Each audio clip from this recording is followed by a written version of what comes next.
الحمد لله رب العالمين والصلاة والسلام على سيد المرسلين وعلى آله وصحبه اجمعین، اما بعد۔ محترم سامعین و ناظرین، آج کی اس مجلس میں شرک کو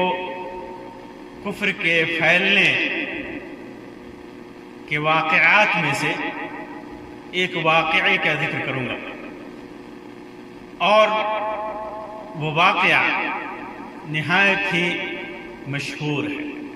قرآن مجید میں جگہ بجگہ اللہ تبارک و تعالی نے اس کا ذکر کیا ہے، اور وہ واقعہ ہے سامری کا، ایک ایسا آدمی جس نے مومنین کے درمیان، اہل ایمان کے درمیان موقع سے فائدہ اٹھا کر شرک کو رواج دیا، اور اس کے لیے اس نے حیلہ بھی تراشا، بہانہ بھی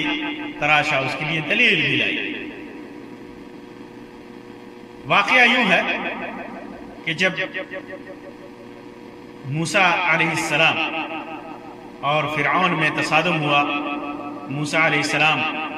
فرعون کے ظلم و جبر سے بھاگتے ہوئے اللہ کے حکم سے دریا کو پار کیا، اور پھر اللہ کے حکم سے فرعون کو ہلاکت نصیب ہوئی۔ فرعون ہلاک ہوا، دریا میں غرق ہو گیا، اور موسیٰ علیہ السلام بچ گئے اللہ کی رحمت سے، اور ان کے جو اصحاب تھے، ان کے اوپر ایمان لانے والے تھے، وہ بچ گئے، جنہیں بنو اسرائیل کہا جاتا ہے۔ جب یہ لوگ بچ گئے تو اب ضرورت اس بات کی محسوس ہوئی، اللہ تبارک و تعالی نے چاہا کہ انہیں کوئی کتاب دی جائے، کوئی کتاب دی جائے جس میں اللہ کا حکم ہو، اللہ کا فرمان ہو، اس کتاب کی تلاوت کی جائے، ان کے مذہب اور دین کے احکام اللہ تبارک و تعالیٰ کی طرف سے نازل کیے جائیں۔ چنانچہ موسیٰ علیہ السلام کو اللہ تبارک و تعالیٰ نے اس کتاب کے لیے 30 راتوں کے لیے کوہ طور پر بلایا، طور نامی پہاڑی پر بلایا، جس میں 10 راتوں کا اضافہ کر کے 40 دن کر دیا گیا۔ جب موسیٰ علیہ السلام گئے، اس کا ذکر قرآن مجید کے اندر اللہ تبارک و تعالیٰ نے کئی جگہ پر کیا ہے۔ وَإِذْ وَعَدْنَا مُوسَىٰ 40 لَيْلَةً، 40 دنوں کا اللہ تبارک و تعالیٰ نے موعد ان کے لیے رکھا۔ وَوَعَدْنَا مُوسَىٰ 30 لَيْلَةً وَأَتْمَمْنَاهَا ب10، 30 راتوں کا وعدہ کیا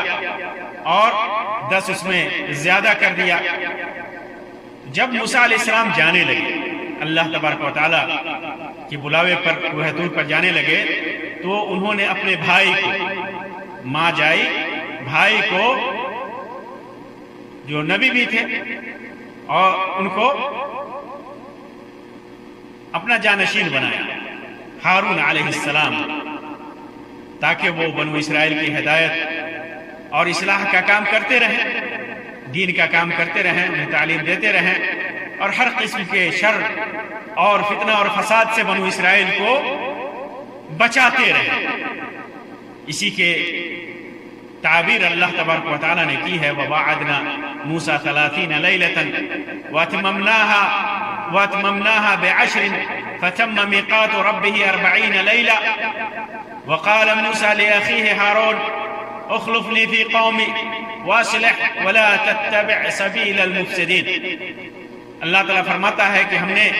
موسیٰ علیہ السلام سے 30 راتوں کا وعدہ کیا، اور 10 رات مزید دے کر کے 30 راتوں کو پورا کیا، 40 ہو گئے، اور اللہ تبارک و تعالیٰ نے یہاں جو متعین رات تھی وہ 40 دن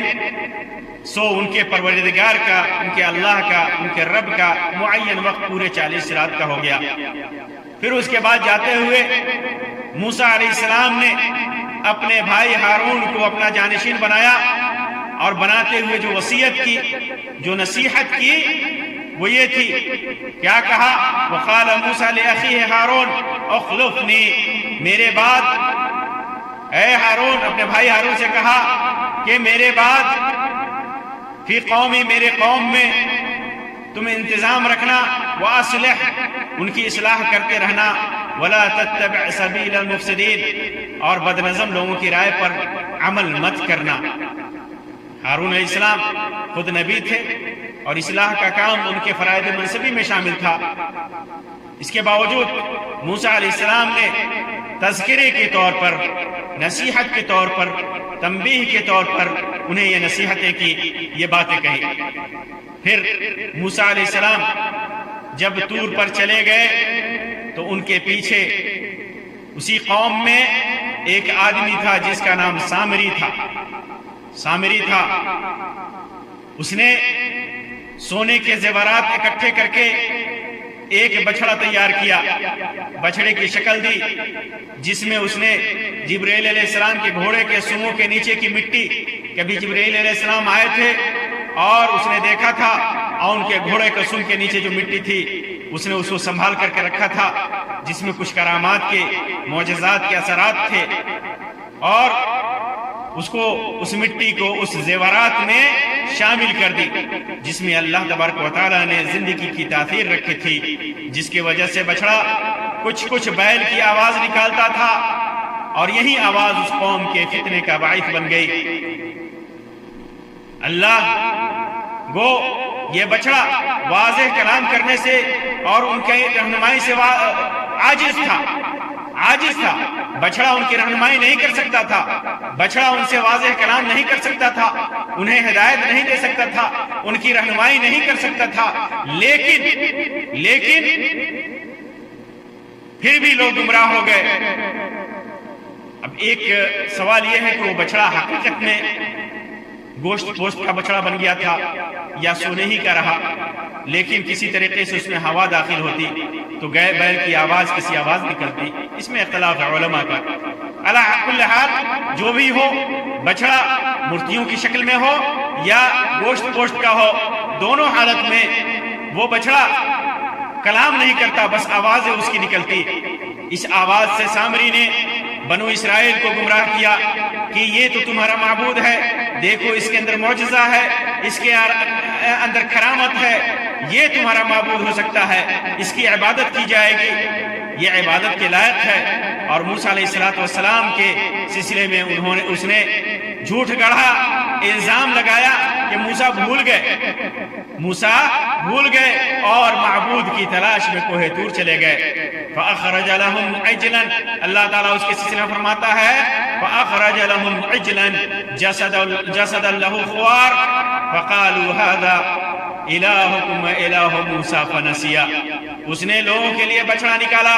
اسے کھڑا کیا، بچڑے کا بت جس کی گائے کسی آواز تھی، پھر کہنے لگے کہ یہ تمہارا بھی معبود ہے اور موسیٰ کا بھی معبود ہے، لیکن موسیٰ بھول گیا۔ اس کے بعد اس نے اس بنو اسرائیل کو بچڑا پوجنے پر لگا دیا۔ وَاتَّخَذَ قَوْمُ مُوسَىٰ مِن بَعْدِهِ مِنْ حُلِيِّهِمْ عِجْلًا لَهُ جَسَدًا لَهُ خُوَارٌ، موسیٰ علیہ السلام کی قوم نے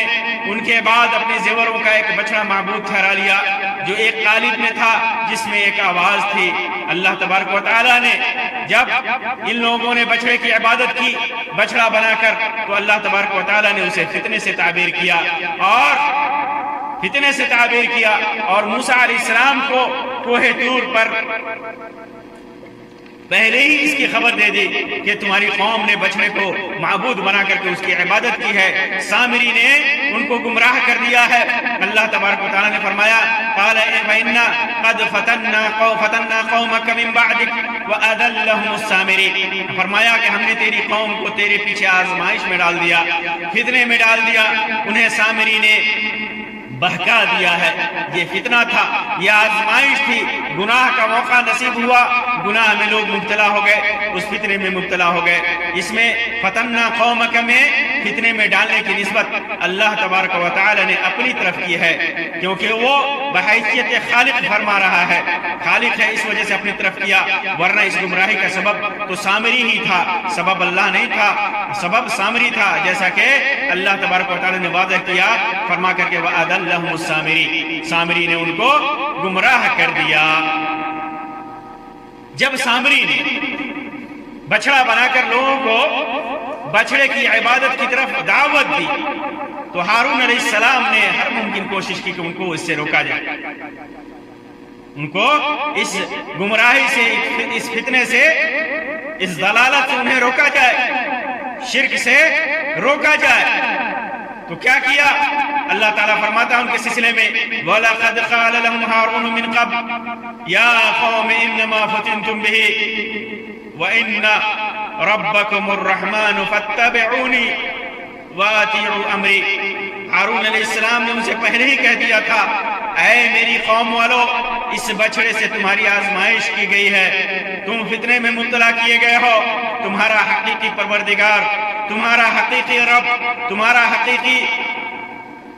رب تو تمہارا وہ اللہ ہے جو رحمان ہے، بس تم سب میری اتابعداری کرو، میری اتباع کرو اور میری بات مانتے چلے جاؤ۔ ہارون علیہ السلام نے یہ اس وقت کہا جب یہ قوم سامری کے پیچھے لگ کر بچڑے کی عبادت میں لگ گئی۔ جب ہارون علیہ السلام نے قوم کو سمجھایا، انہیں دعوت دی، انہیں روکا، ڈرایا، تو قوم نے کا جواب کیا تھا؟ سنیے، اللہ تبارک و تعالیٰ فرماتا ہے قالوا لن نبرح علیہ عاکفین حتی یرجع الینا موسیٰ۔ انہوں نے کہا، انہوں نے جواب دیا کہ موسیٰ علیہ السلام کی واپسی تک ہم اسی کے مجاور بنے بیٹھے رہیں گے، ہم اسی کی عبادت کریں گے، یہ ہم اسی کی پوجا کریں گے۔ اسرائیلیوں کو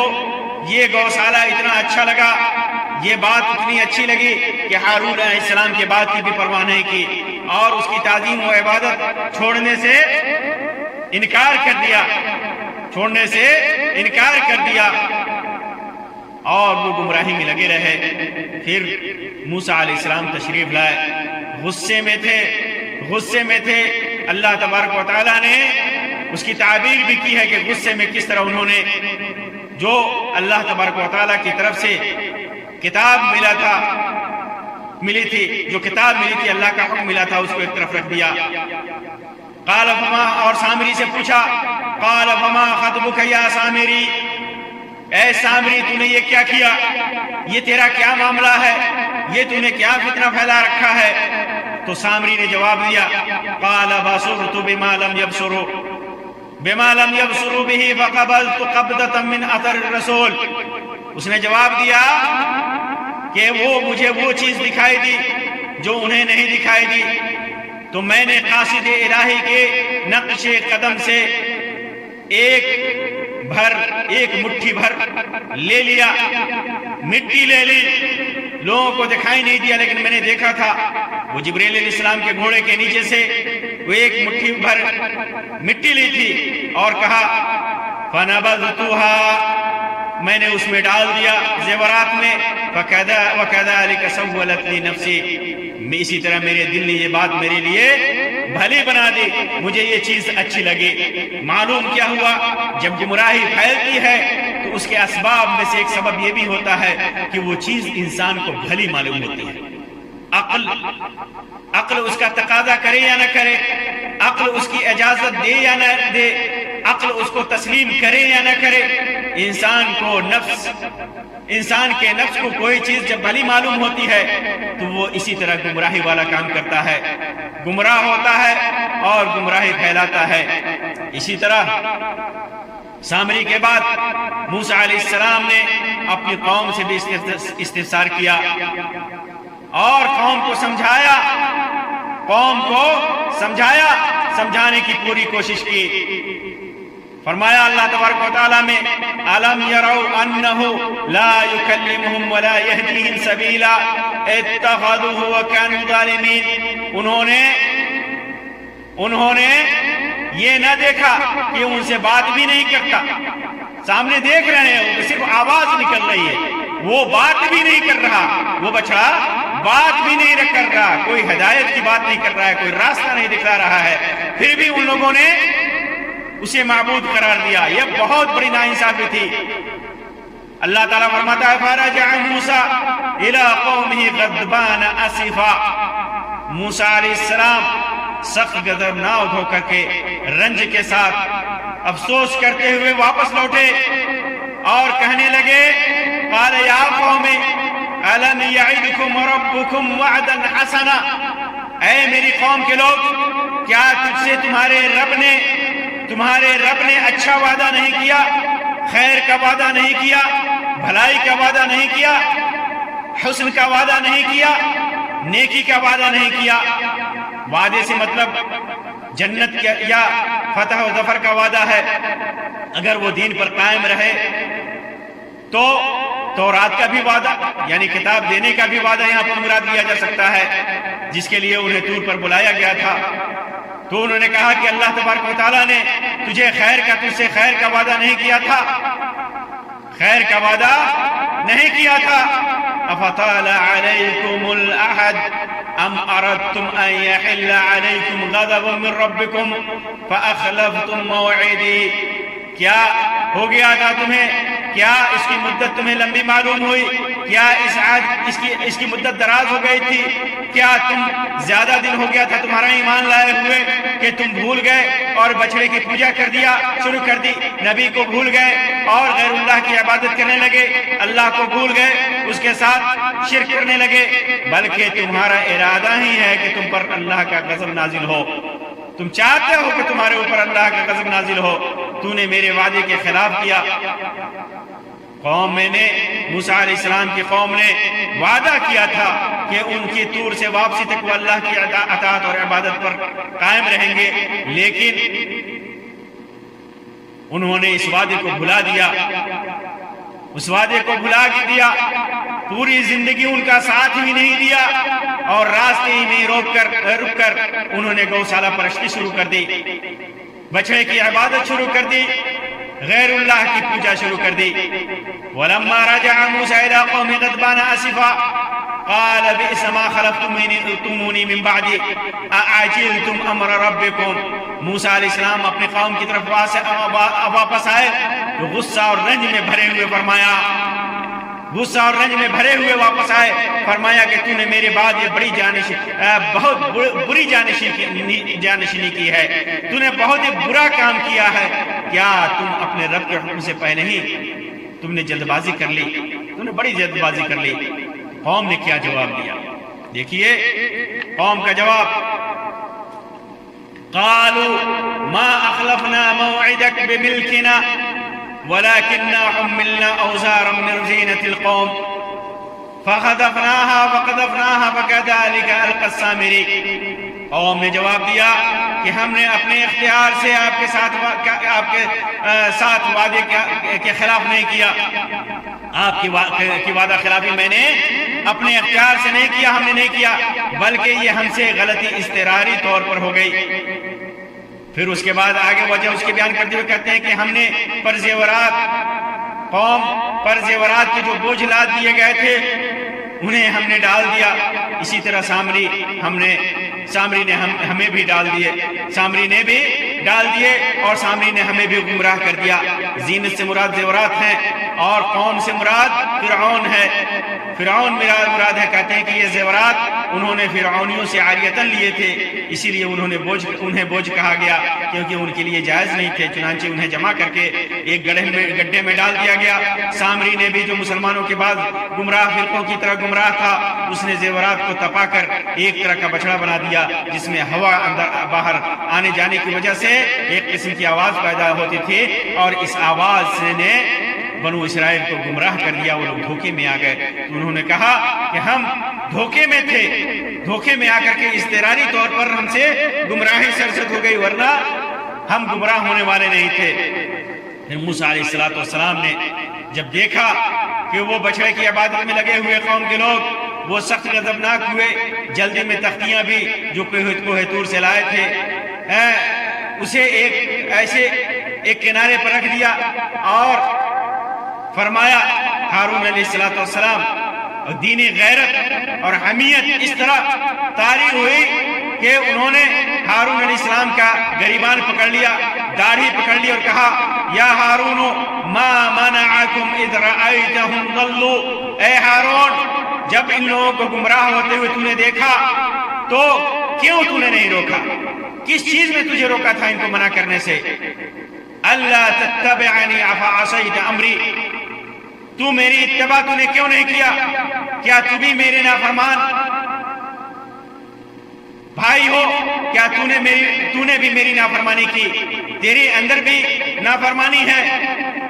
یعنی اگر انہوں نے تیری بات ماننے سے انکار کر دیا تھا تو تجھ کو فوراً میرے پیچھے کوہ طور پر آ کر مجھے بتلانا چاہیے تھا۔ تو نے بھی میرے حکم کی پرواہ نہ کی، جانشینی کا صحیح حق ادا نہیں کیا۔ اور اللہ تبارک و تعالیٰ ایک جگہ فرماتا ہے وَأَلْقَى الْأَلْوَاحَ وَأَخَذَ بِرَأْسِ أَخِيهِ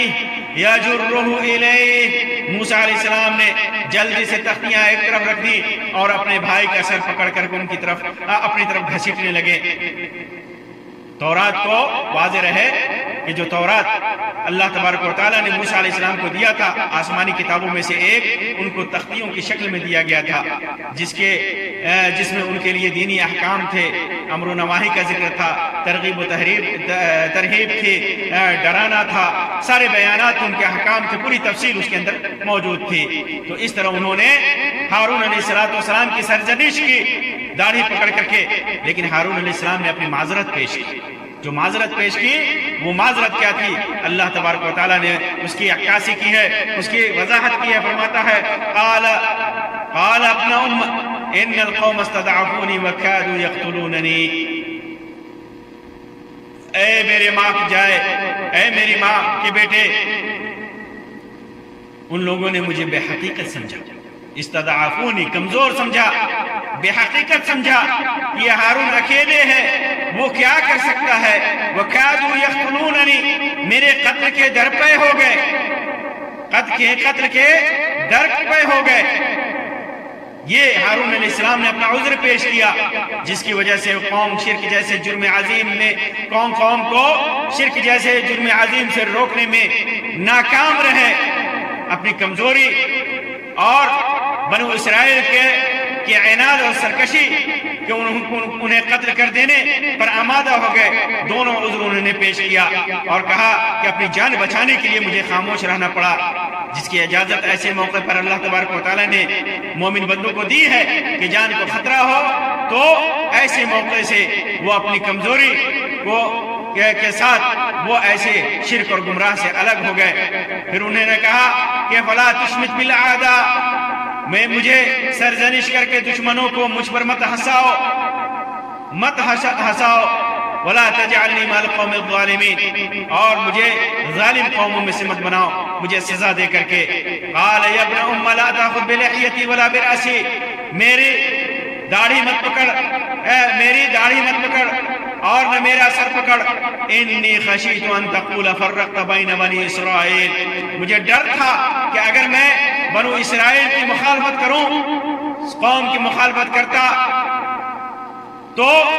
آپ بعد میں کہنے لگتے، جب ان میں فتنہ پھیلتا، قتل و غارت ہوتی، ان میں اختلاف ہوتا، لڑائی ہوتی، تو آپ خود کہتے وَلَمْ تَرْقُبْ قَوْلِي، کہ تو نے فرقت بین بنی اسرائیل، تو نے بنو اسرائیل کے درمیان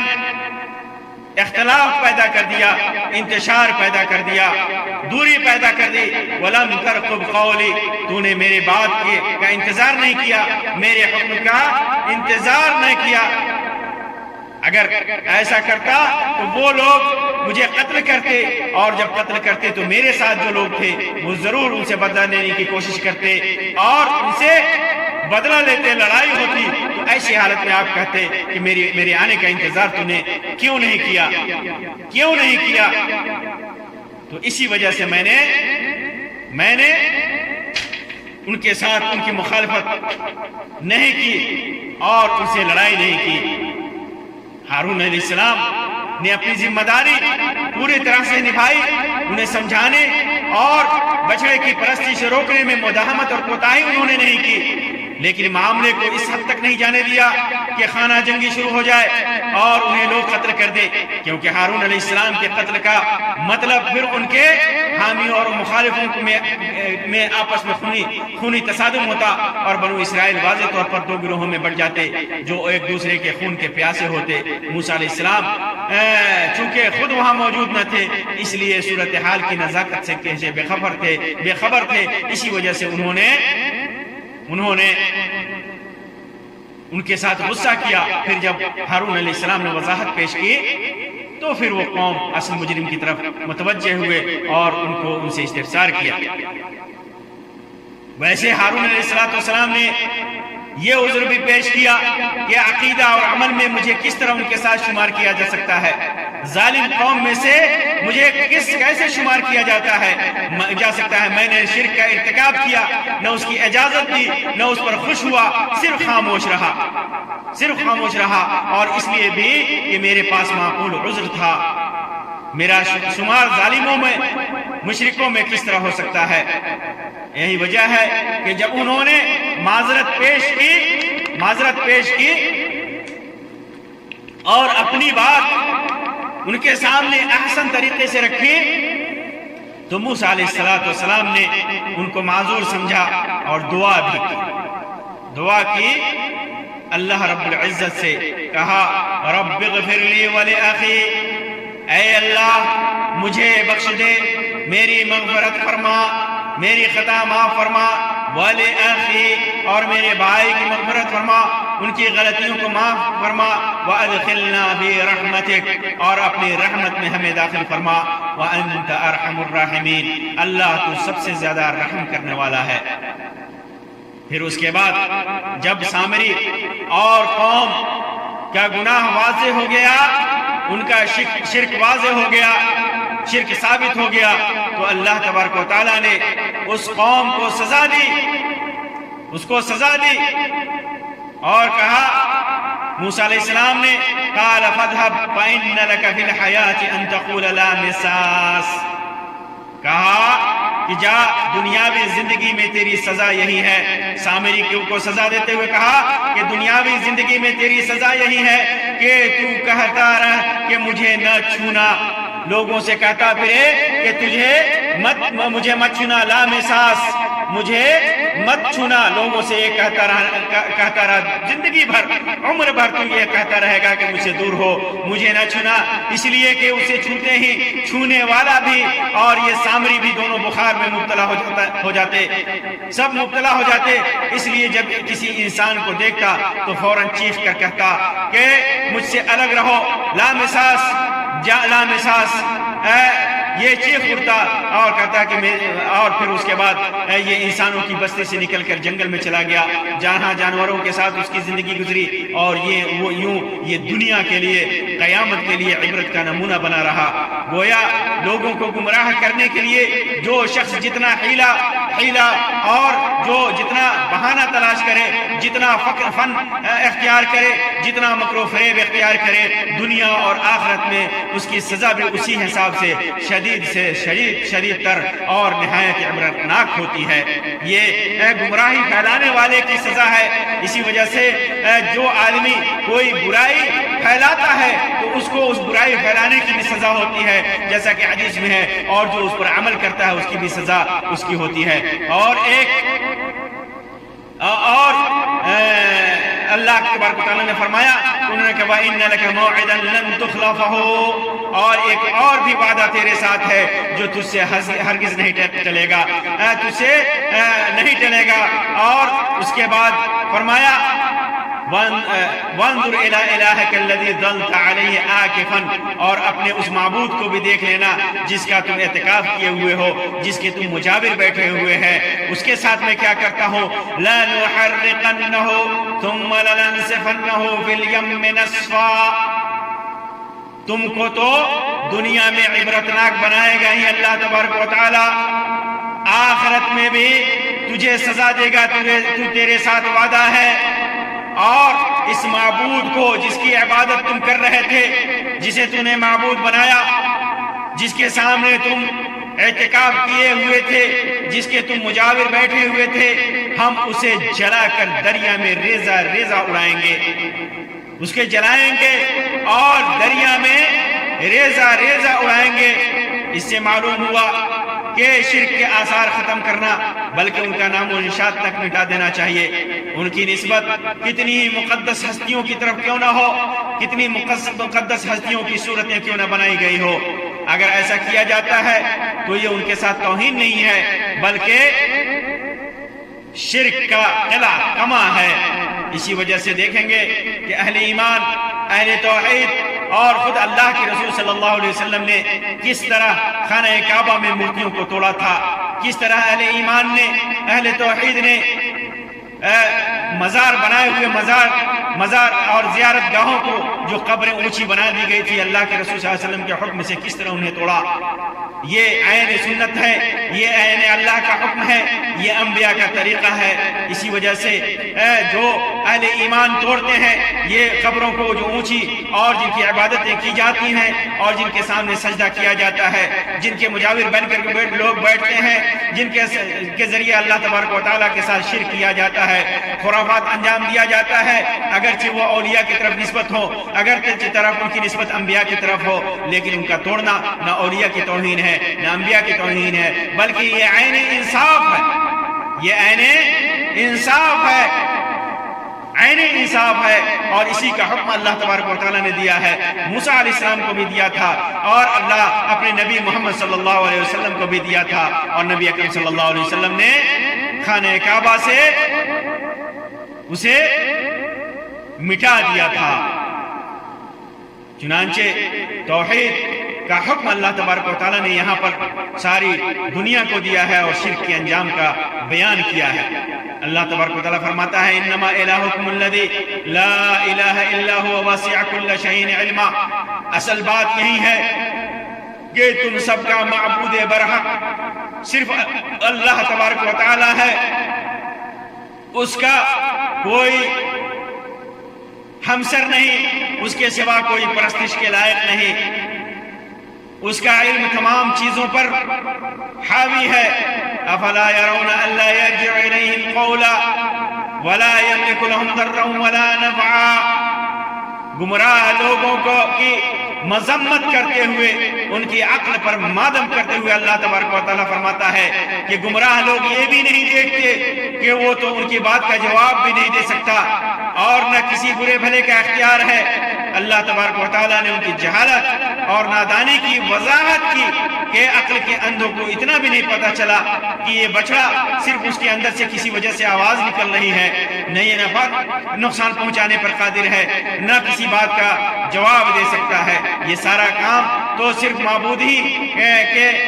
لائق ہے، جو حقیقی معنوں میں معبود ہے، اور وہ اللہ تبارک و تعالیٰ ہے۔ یہ بچڑا تو نہ نقصان پہنچا سکتا ہے، نہ نفع پہنچا سکتا ہے، نہ کسی حاجت روائی پر قادر ہے۔ پھر اس کے بعد اللہ تبارک و تعالیٰ فرماتا ہے ان الذین اتخذوا العجل سینالهم غضب من ربهم وذلة فی الحیاة الدنیا وکذالک نجزی المفترین۔ جن لوگوں نے بچڑا پرستی شروع کی، ان پر بہت جلد ان کے رب کی طرف سے غضب اور ذلت اس دنیاوی زندگی ہی میں پڑے گی، اور ہم جھوٹی تہمت لگانے والوں کو ایسی سزا دیا کرتے ہیں۔ وہ تہمت لگاتے ہیں کہ یہ معبود ہے، اللہ تبارک و تعالیٰ نے اس بچڑے کو قوت دی، اللہ تبارک و تعالیٰ نے اس کو عبادت کے لائق بنایا۔ یہی حال ان تمام مشرکین کا ہونے والا ہے جو اللہ تبارک و تعالیٰ کا ہمسر بناتے ہیں جبکہ وہ تنہا ہے، اکیلا ہے، جو اللہ تبارک و تعالیٰ کے ساتھ کسی کو شریک ٹھہراتے ہیں، کبھی فرشتوں کے نام پر، کبھی اولیاء کے نام پر، کبھی انبیاء کے نام پر، کبھی کسی اور چیز کے نام پر۔ وہ اللہ تبارک و تعالیٰ کے علاوہ پر گڑھتے ہیں کہ اللہ تبارک و تعالیٰ نے انہیں طاقت دی ہے، انہیں قوت دی ہے، یہ غوث ہیں، یہ فریاد رس ہیں۔ نعوذ باللہ من ذالک۔ اللہ تبارک و تعالیٰ کا ان کے اوپر غضب نازل ہوگا، دنیا میں بھی وہ معمول نہیں ہے، اور پھر آخرت میں تو ان کو سزا ہوگی ہی۔ اسی وجہ سے اللہ تبارک و تعالیٰ نے فرمایا کہ شرک کو اللہ تبارک و تعالیٰ کبھی نازل نہیں معاف نہیں فرمائے گا۔ شرک کی مغفرت نہیں ہے، مشرک کی مغفرت نہیں ہے، اور یہ افطرا ہے، اللہ پر بہتان باندھنا ہے۔ اسی وجہ سے کفار نے کہا تھا ما نعبدهم الا ليقربونا الى الله زلفا، ہم ان کی عبادت صرف اس لیے کرتے ہیں کہ اللہ سے قریب کر دیں گے۔ تو اللہ تبارک و تعالیٰ نے ان کو جھٹلا دیا تھا اور ان کو عذاب میں مبتلا کر دیا تھا، اور ان کے اس گناہ کو، اس دعویٰ کو، اس افطرا پردازی کو، اس بہتان کو بڑے گناہوں میں سے اور ظلم عظیم میں سے قرار دیا تھا۔ پھر اس کے بعد قوم کے لوگوں نے افسوس بھی کیا، موسیٰ علیہ السلام کی قوم کے لوگوں نے، اور کہا لما سقط فی ایدیہم ورأوا انہم قد ضلوا قالوا لئن لم یرحمنا ربنا ویغفر لنا لنکونن من الخاسرین۔ اور جب وہ نادم ہوئے اور معلوم ہوا کہ واقعی وہ لوگ گمراہی میں پڑ گئے ہیں، تو کہنے لگے، کیا کہنے لگے؟ لئن لم یرحمنا ربنا، اگر ہمارے رب کی رحمت ہمارے اوپر نہ ہو، اللہ اگر ہمارے اوپر رحم نہ کرے اور ہمارا گناہ ویغفر لنا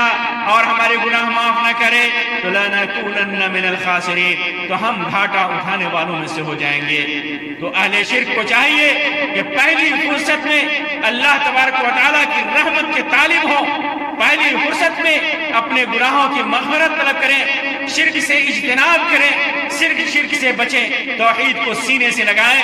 جس توحید کا وعدہ انہوں نے اپنے رب سے کیا ہے، اس وعدے کو اپنائیں، اس وعدے کو اختیار کریں، اس وعدے کے پر عمل کریں، نبی کے فرمان کے مطابق صرف اپنے رب کی عبادت کریں، اللہ تبارک و تعالیٰ پر افطرا پردازی سے بچیں، بہتان سے بچیں، شرک سے بچیں۔ اللہ تبارک و تعالیٰ سے دعا ہے کہ اللہ تبارک و تعالیٰ ہم تمام مسلمانوں کو شرک جیسے عظیم گناہوں سے بچائے۔ اللہ تبارک و تعالیٰ جو ہم میں سے گمراہ ہیں انہیں ہدایت کے راستے پہ لائے، جو شرک میں مبتلا ہیں، چھوٹے بڑے کسی بھی شرک میں مبتلا ہیں، اللہ تبارک و تعالیٰ انہیں توحید کے راستے پر لائے۔ اللہ تبارک و تعالیٰ ہمیں جب تک دنیا میں قائم رکھے، اسلام پر اور توحید پر قائم رکھے، ہماری موت ہو تو توحید پر اور توحید پر موت ہو۔ اللہ تبارک و تعالیٰ اپنی رحمت کے سائے تلے رکھے، اپنی مغفرت کے سے ہمیں نوازے، قیامت کے دن ہمیں موحدین میں ہمارا حشر کرے، انبیاء کے ساتھ، صلحاء کے ساتھ،